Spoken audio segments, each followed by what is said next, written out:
sini kami akan menjelaskan tentang tugas data analitik kami mengenai teknik analisis data regresi linear berganda. Sebelum kami menjelaskan materi kami, izinkan kami untuk memperkenalkan diri kami masing-masing. Let's go.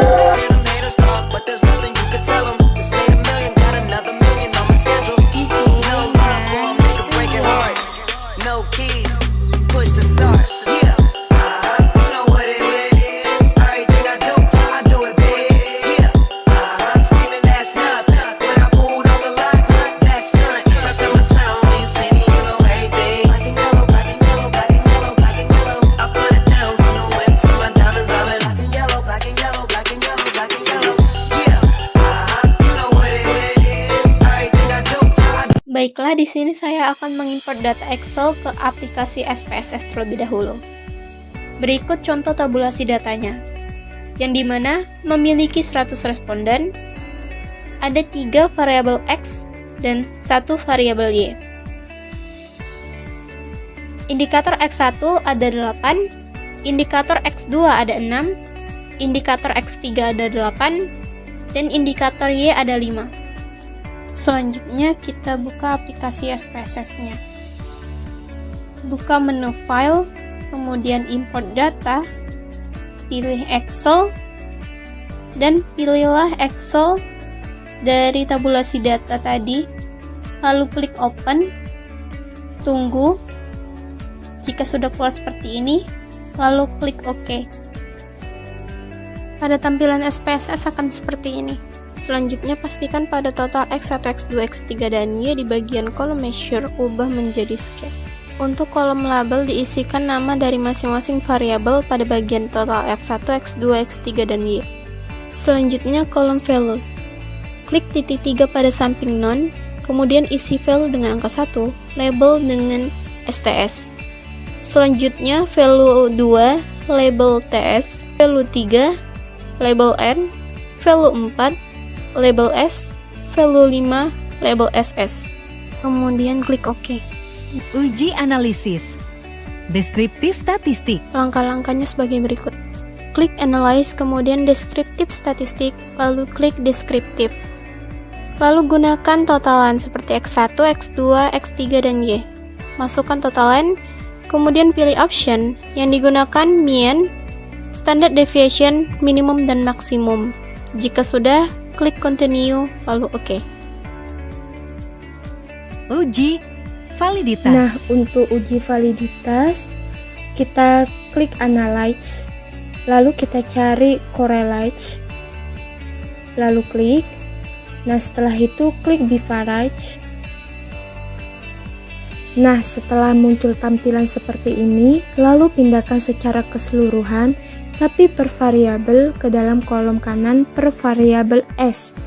Nah, di sini saya akan pindahkan X11, X12, X13, X14, X15, X16, dan X17, X18 sampai literasi keuangan.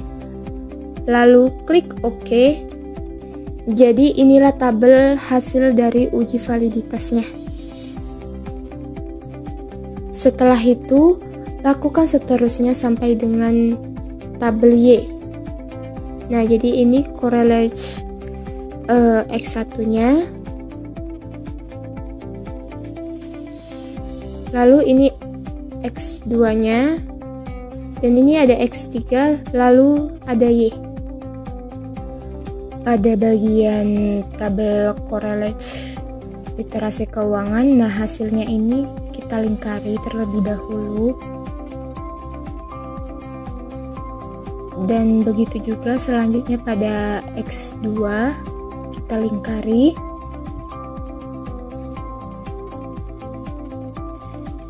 Dan X3-nya juga kita lingkari bagian totalnya. Lakukan dengan cara yang sama pada Y. Nah, di sini terdapat rumus mencari nilai yang dimana R hitung sama dengan DF kurang N kurang 2, T hitung DF kurang N kurang K kurang 1, R hitung DF sama dengan K kurang 1.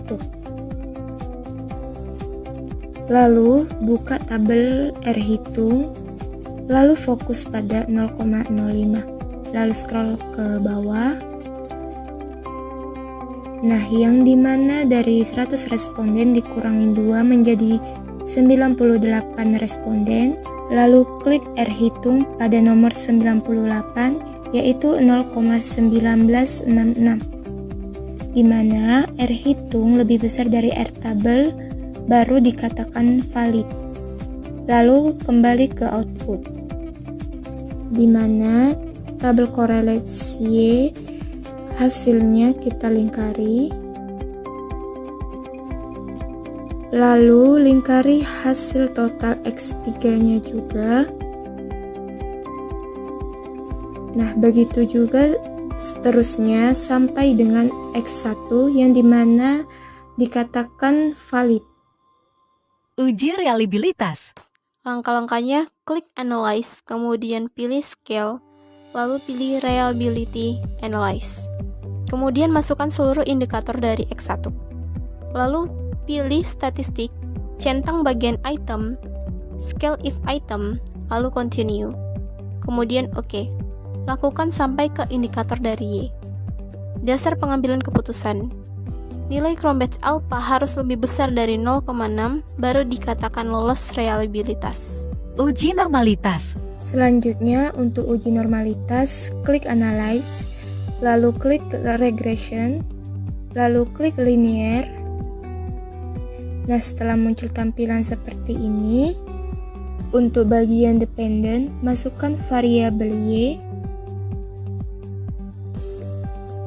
Untuk bagian independen, masukkan variabel X1, X2, dan X3.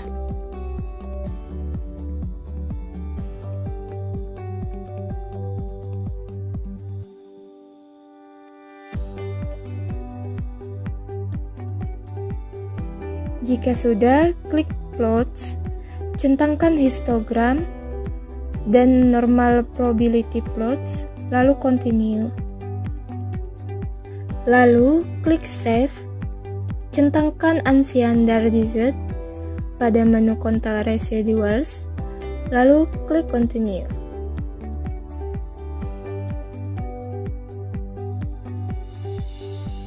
Lalu klik OK. Nah, ini hasil dari normalitas yang dikatakan sudah lolos dalam normalitas. Nah, di bawah sini juga ada grafik normal plot of regression standardized residuals yang dimana garis tersebut sudah melewati diagonalnya. Nah, garis tersebut ini sudah keluar masuk dalam diagonalnya. Nah, untuk lebih pastinya, klik Analyze, kemudian pilih Non-Parametric Test, kemudian klik Legacy Dialog, kemudian pilih One Sample KS. Setelah itu, pilih variabel Unstandardized Residuals dan pindahkan ke kolom kanan atau Test Variable List. Kemudian klik OK, maka akan keluar hasilnya yang dimana nilai asim 6 harus lebih besar dari 0,05 baru dikatakan data telah normal.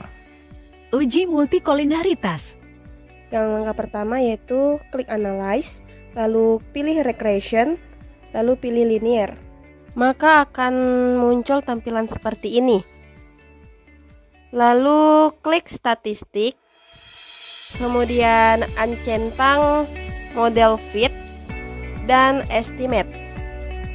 Kemudian centang Covariance Matrix dan Collinearity Diagnostic, dan selanjutnya Continue. Lalu klik Plot, uncentang histogram dan normal probability plot, lalu klik Continue. Lalu selanjutnya klik Save, uncentang Unstandardized, lalu klik Continue.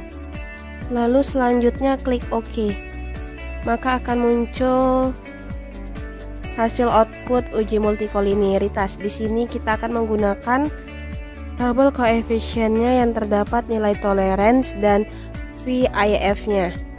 maka hasilnya yaitu nilai VIF-nya harus lebih kecil dari 10 dan nilai toleransinya harus lebih besar dari 0,10, baru dikatakan tidak terjadinya gejala multikolinearitas. Maka pada tabel koefisien ini nilai VIF-nya lebih kecil dari 10 dan nilai toleransinya lebih besar dari 0,10. Maka pada variabel literasi keuangan, lalu persepsi kemudahan penggunaan dan pengalaman penggunaan teknologi, itu tidak terjadinya gejala multikolinearitas. Uji heteroskedastisitas. Klik analyze, lalu pilih regression, dan lalu pilih linear. Lalu klik statistik, centang covariance dan collinearity, lalu centang estimate dan model fit. Lalu klik continue. Lalu klik plot dan pindahkan receipt ke kolom Y dan JPRED ke kolom X. Lalu klik continue. Lalu selanjutnya klik OK. Kita scroll ke bawah, maka akan terdapat grafik hasil, yaitu yang bernama grafik scatter plot. Titik-titik pada grafik scatter plot ini harus menyebar jauh dari sumbu X dan Y, dan titik-titiknya tidak boleh melekat antara satu dengan yang lainnya. Untuk memastikannya lagi, kita bisa menggunakan uji Glaser. Klik menu transform, lalu pilih compute variable, maka akan muncul tampilan seperti ini. Pada bagian target variable diisikan abbreviate. Lalu pada bagian function group pilih arithmetic, dan pada bagian function and special variable pilih ABS, sampai pada numeric expression terdapat kata ABS. Lalu scroll ke bawah dan pilih understar result, sampai pada numeric expression terdapat rumus ABS res 1. Lalu klik OK. Lalu di sini akan muncul tulisan execute. Lalu teman-teman dapat ke analyze lagi, terus klik regression, lalu pilih linear.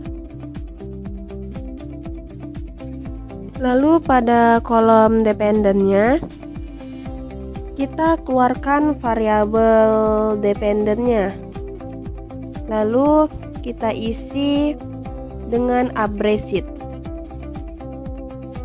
lalu klik OK. Lalu scroll ke bawah,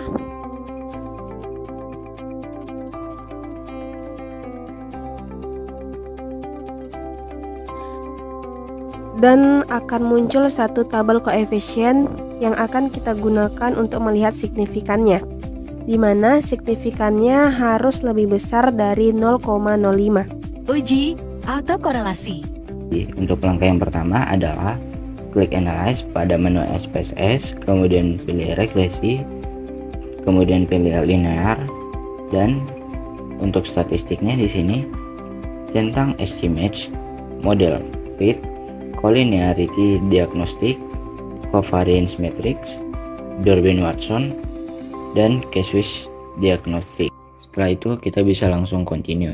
Dan untuk plotnya di sini tidak ada yang kita ubah, maka langsung saja kita klik continue. Dan save-nya juga begitu.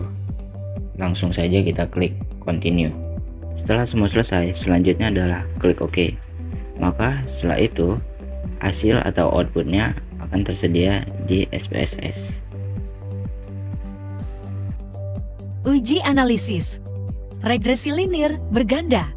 Hasil output ini didapatkan dengan langkah-langkah yang sama seperti uji multikolinearitas. Tetapi pada linear berganda ini difokuskan kepada B pada setiap baris konstan per variabel. IGF. Di sini hasil F hitung kami 18,302. Di sini ada rumus mencari nilainya, nilai R table, T table, dan F table. Selanjutnya mari kita cari nilai F table-nya. Jadi di sini kita akan mencari nilai dari F table-nya. Karena di sini kita responden 100 dikurang 4, berarti kita akan mencari responden 96. Jadi nilai F table-nya yaitu 2,70. Dan di sini cara melihat nilai F hitungnya yaitu 18,302 dan nilai signifikan 0,000. Uji T. Di sini nilai uji T kami 4,561 dan signifikannya adalah 0,000. Di sini ada rumus mencari nilainya yaitu T table. DF sama dengan N kurang K kurang 1. N adalah jumlah data, K adalah jumlah variabel bebas. Selanjutnya di sini akan mencari nilai dari table T atau T table. Karena responden kita 96, maka nilai T table-nya 1,98525. Nilai dari T hitungnya 4,561 dan signifikannya 0,000. Uji koefisien. Determinasi. Nilai koefisien determinasi kisaran 0 kurang 1 jika variabel X hanya 1 atau 2 dipakai R2 atau nilai R square. Jika variabel X lebih besar dari R square dipakai adjusted R2. Baiklah, sekian penjelasan dari kelompok kami. Lebih dan kurang kami mohon maaf. Wabillahi taufiq wal hidayah. Wassalamualaikum warahmatullahi wabarakatuh. Terima kasih.